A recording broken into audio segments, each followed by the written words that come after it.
ఈ రోజు ఎటో వెళ్లిపోయింది మనసు సీరియల్ ఎపిసోడ్ లో ఏం జరిగిందో తెలుసుకుందాం. శ్రీలత సందీప్ ధనాలతో మాట్లాడుతూ ఉంటుంది. వాళ్ళకి ఆఫీసులో ఎలా మసులుకోవాలి, ఎలా నటించాలి అని చెప్తూ ఉంటుంది. మీరు పూర్తిగా మారిపోయారు అని సీత నమ్మాలంటే మీరు ఆఫీసులో మారిపోయినట్టుగా నటించాలి. ఎవ్వరికి అనుమానం రాకూడదు. ఒక్క విషయం గుర్తుపెట్టుకోండి, మీరేమి పర్మనెంట్ గా అక్కడే పని చేయడానికి వెళ్లడం లేదు. మారినట్టు వాళ్ళు నమ్మేంత వరకు నటించండి. మెల్లగా కంపెనీని, ఆస్తిని మన గుప్పెట్లో పెట్టుకోవచ్చు.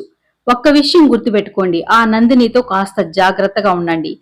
మీరు ఏ చిన్న పొరపాటు చేసినా సీతకు అనుమానం వచ్చిందంటే మన ప్లాన్ మొత్తం రివర్స్ అయిపోతుందని వాళ్ళకి జాగ్రత్తలు చెప్పి శ్రీలత ఆఫీస్కి పంపిస్తుంది. ఇక వాళ్ళిద్దరూ శ్రీలత మాటలు విని ఆఫీస్కి బయలుదేరతారు. ధన అయితే ఇలా అనుకుంటూ ఉంటాడు, అక్క బావ అన్న అభిమానాన్ని పక్కన పెట్టందే నేను లైఫ్ లో సెటిల్ అవ్వలేను, ఎలాగైనా సరే ఆస్తి దక్కించుకుంటే హ్యాపీగా ఉండొచ్చు అని అనుకుంటాడు. ఇక సందీప్ కూడా ఆస్తిని ఎలాగైనా దక్కించుకోవాలి, ఆ కంపెనీకి నేనే చైర్మన్ అవ్వాలని అనుకుంటూ వెళ్తారు. శ్రీలత వల్లీలు కూర్చుని ఎవరికి వారుగా ఆలోచిస్తూ ఉంటారు. అంతలో నందిని శ్రీలతకి కాల్ చేస్తుంది. వల్లి ఫోన్ తీసుకుని, అత్తయ్య గారు, నందిని ఇప్పుడు ఫోన్ చేస్తుంది ఏంటి అని ఫోను తనకిస్తుంది.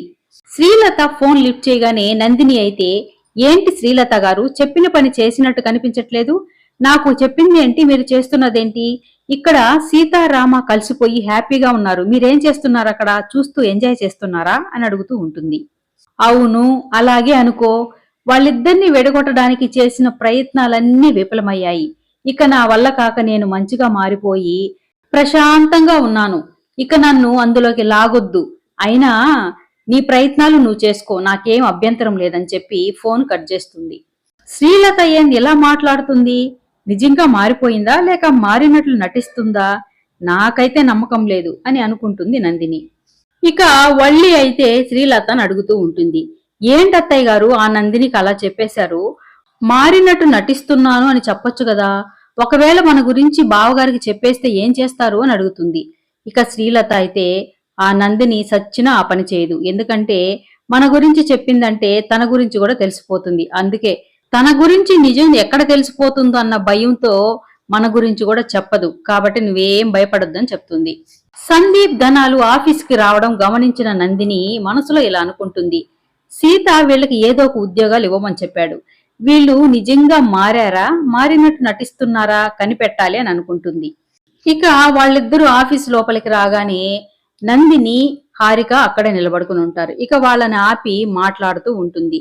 మిమ్మల్ని చూస్తుంటే నిజంగా మారినట్టు నాకు అనిపించడం లేదే అని నందిని అనడంతో, అదేంటి మేడం, మేము నిజంగా మారిపోయాం, చేసిన తప్పుల్ని తెలుసుకుని మంచిగా జీవితాన్ని ప్రారంభించాలి అనుకుంటున్నామని చెప్తారు.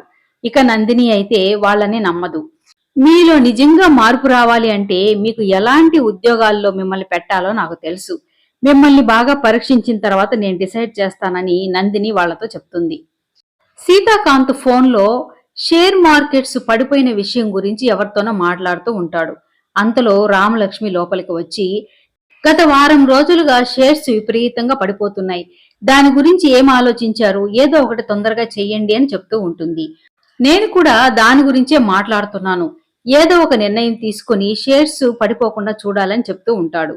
అంతలో నందిని స్వీట్ బాక్స్ తో లోపలికొచ్చి స్వీట్స్ తీసుకోమని సీతాకాంత్కి ఇస్తుంది. కంపెనీలో షేర్స్ పడిపోయి టెన్షన్ లో మేముంటే ఇప్పుడు స్వీట్స్ తెచ్చి తీసుకోమంటావేంటి, ఇంత బాధ్యత లేకుండా ఎలా ప్రవర్తిస్తున్నావు నందిని అని సీతాకాంత్ అడుగుతూ ఉంటాడు. ఇక నందిని అయితే, మీరు నిన్నటి వరకు షేర్స్ చెక్ చేస్తుంటారు, ఇవాళ 10 అయింది కదా టైము, ఇప్పుడు రిజల్ట్ వచ్చేసి ఉంటుంది, ఇప్పుడు ఒకసారి చెక్ చేయండి అని చెప్తుంది. రామలక్ష్మి తన ల్యాప్టాప్ లో షేర్స్ చెక్ చేసేటప్పటికి విపరీతంగా పెరిగిపోవడం గమనిస్తుంది. ఇక ఆ విషయాన్ని సీతతో చెప్తే తను కూడా ఆశ్చర్యపోతాడు. నిన్నటి వరకు ఘోరంగా పడిపోయిన షేర్స్ ఒక్కసారిగా ఎలా పెరిగాయి అని అడుగుతూ ఉంటాడు. ఇక నందిని అయితే, మీరు ఒక వారం రోజులుగా మీ ఫ్యామిలీ ప్రాబ్లమ్స్ వల్ల కంపెనీని పట్టించుకోలేదు, అందుకే అలా పడిపోయాయి, కంపెనీ నష్టాల్లో ఉంటే నేను చూస్తూ ఎలా ఊరుకుంటాను, నువ్వు ఎప్పటికీ ఈ కంపెనీకి సీఈఓగానే ఉండాలి, నువ్వు కష్టపడి సంపాదించుకున్న ఈ కంపెనీని పోగొట్టడం నాకు ఇష్టం లేదు సీత, అందుకే నేనే ఇదంతా చేశానని చెప్తుంది.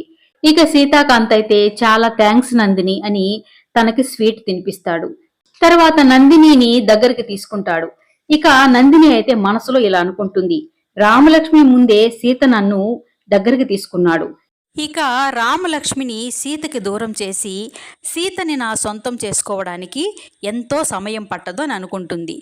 తర్వాత రామలక్ష్మి కూడా నందినికి స్వీట్ తినిపించి థ్యాంక్స్ చెప్తుంది.